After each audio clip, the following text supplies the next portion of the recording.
Welcome to Salad with a Side of Fries. I'm your host, Jen Trepic, talking wellness and weight loss for real life.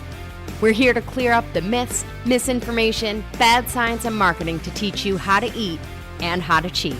Are you ready? I'm having salad with a side of fries. This week, we're talking about raw materials. Now, admittedly, when I hear raw materials, I think of like an assembly line. What do you think of when you hear raw materials? If you guys want to throw it out, go for it. Just raw materials in general, like the basics, the fundamentals, the building blocks. That's what I think of raw materials. Yeah. Yeah, back to basics, like what they did in the old days. Yeah. And then like building things, right? And then if we talk about like growing a plant, right? We've talked about this a little bit before on our episode of GMO, organic, and local. But think about growing a plant or growing a fruit or vegetable, right? So nutrients are in the soil and they end up in the fruit or the vegetable, right? Coming from the soil. And then, of course, there's a process with water and sunlight that creates that growth, okay? When the soil is depleted of the nutrients, the fruit or vegetable is different and also depleted. Yep. So it could get to the point where the soil is potentially even infertile and nothing desirable grows there, but some organism will figure out a way to grow in that soil, right? So now think about the body. Everything you take in is raw material.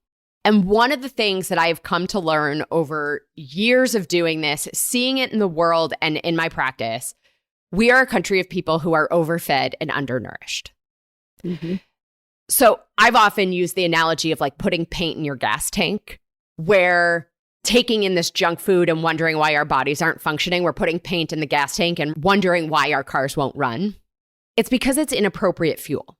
We're a country that spends more on healthcare and yet has greater instances of disease than almost any other developed country in the world. So where does this leave us, right? Overfed and undernourished, we are depriving our bodies of the raw materials. Depriving your body of raw materials creates disease. Now, we've talked about a lot of these kinds of things before, but this particular explanation and connection between these elements comes from Gary Brecka, and he's all of a sudden blowing up everywhere. We both spoke at the same conference a couple months ago. It was like the moment of my life to be on stage right before him. And he talked about this again, and I realized that we hadn't talked about it in this umbrella, in this framework, so I wanted to bring it to everybody now. So thinking about it in this way, right? Gary says that raw materials of the human body are nutrients. We know that to be macronutrients and micronutrients, and then we add sleep and water and managing our stress, right? And we can create an environment that is inhospitable to disease. But here's the thing, right? Just like the plants have this process of, with the water and the sunlight from the soil, the nutrients, our body has internal processes that allow us to use the raw materials that come into the body. So like gasoline is actually crude oil that comes out of the ground, but then is refined into gasoline. You couldn't take the crude oil and put it directly into the car and have the car function, right? So most of the things that our body takes in, it knows what to do with and it can do it. There are some things that it can't. And this actually applies to supplementation too. So quintessential example of this is a B vitamin.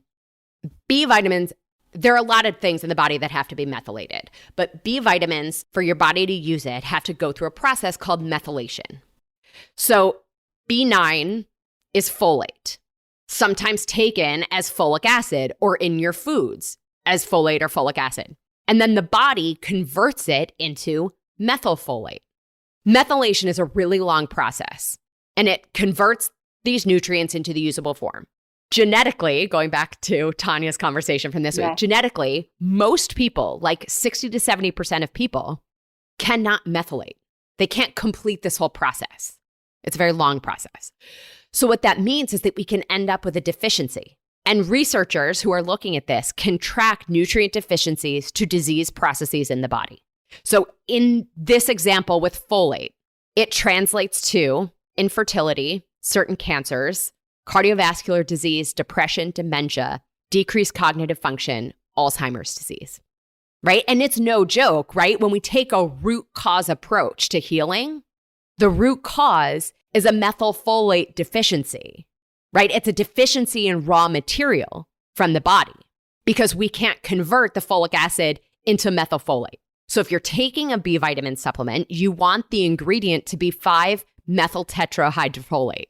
Don't make me spell it, but the fact that I can get the word out is also That's a thing. really impressive, by the way.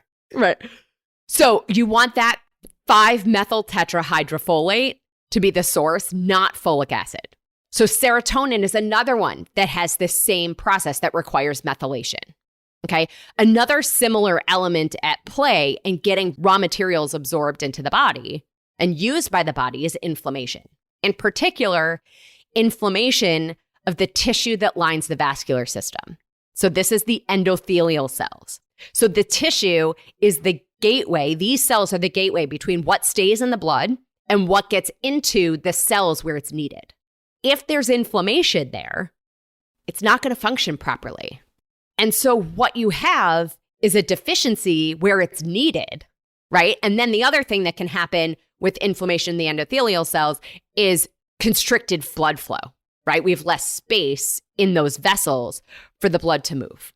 So what this looks like, right, is we need tools for that inflammation so that we can then have the proper flow from the blood to the tissue where these raw materials are used. So that's OPCs, which are super antioxidants. It stands for oligomeric proanthocyanins, another one. Can't spell it, but can say it. Then curcumin is another one that can support, right? Those two can support the health of these cells because this was not the point. Now, I'm going to put links in the episode notes for your activated B vitamins, OPC and curcumin, the ones that I use. And by the way, Gary Brecka personally reviewed them. But I want to bring this back to the point of this conversation about raw materials. First of all, don't freak out, right? These are just a couple of examples, but the point or the key takeaway is that health is about the raw materials, providing the body with the raw materials that it needs to create an environment that allows it to use the raw materials that you give it. These two things create health. Without the raw materials, without the ability to use the raw materials, there's the creation of disease. So when we're talking about raw materials, we're going to do this a little bit more in an episode in early January, some of these nutrition fundamentals.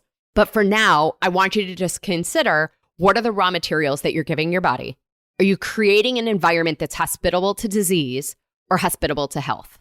Tanya, Chad, questions? Anything to add? Oh my gosh. I mean, I'm just doing all of that. I'm on so many supplements but our soil is not doing well. And now you think you're eating a cup of spinach, but it's not doing anything. You really need to eat a pound of spinach to really get the nutrients from it. I mean, all of everything you're saying is so spot on. And I think it's important to work with someone that really knows, and also to really do some of those. It's very personalized too, right? Because I have essentially a blood flow issue. So I'm taking certain things, but they're all natural in the CoQ10, because sometimes people don't need CoQ10 and sometimes people are actually genetically fine. So you really want to know how, from my experience, like what you really need and personalize it and work with someone that can personalize it for you for optimal health. But, in general, I think we're going to have to start going more towards some of these supplementations because our food is not serving us as well as it should be.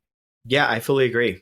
It's just mind boggling as I'm listening to you and you're just going so like, smart. What happened? What happened to our soil? And then I hear like all the old music come back. Don't freak out. Yes, no. Right. Don't freak out. I won't. Don't panic. Don't panic. Don't panic. No, I'm Just glad work with though. I'm Jen. glad that there are supplements out there to help people who do have deficiencies. I'm glad that there are resources available. And I think that's a beautiful thing. I think that we're not lost without a cause, I think. So awesome. Yeah, and great for you that you're doing this and helping people. What a tremendous service, because a lot of people start looking into it once you have a problem. And this is preventative wellness, right? So good for you. Exactly. Don't make it a problem like my car. Back to the car. Take care of your car. Exactly. Well, as always, everybody, I'm your host, Jen Trepeck. Connect with me on Instagram or all social media. I am at Jen Trepeck, JENNTREPECK. Website is asaladwithasideofries.com. Chad, Tanya, thank you again for being here. Just appreciate you both so much. Thank you. Thank you. Absolutely. And of course, everybody, if you are not already, become a member by going to glow.fm/salad with a side of fries. This shows your support for this podcast and this community, but most importantly, it supports your health. You'll get this week's recipe for the sheet pan chicken fajita bowls and your quarterly live Q&A. That's a one-on-one, just you and me, for 30 minutes. Well, friends, that's it for today's episode of Salad with a Side of Fries. Congratulations for making yourself and your health a priority. Thanks so much for joining us. Be sure to click subscribe or follow on your favorite podcast platform. Share us with a friend, and we'll be back next week.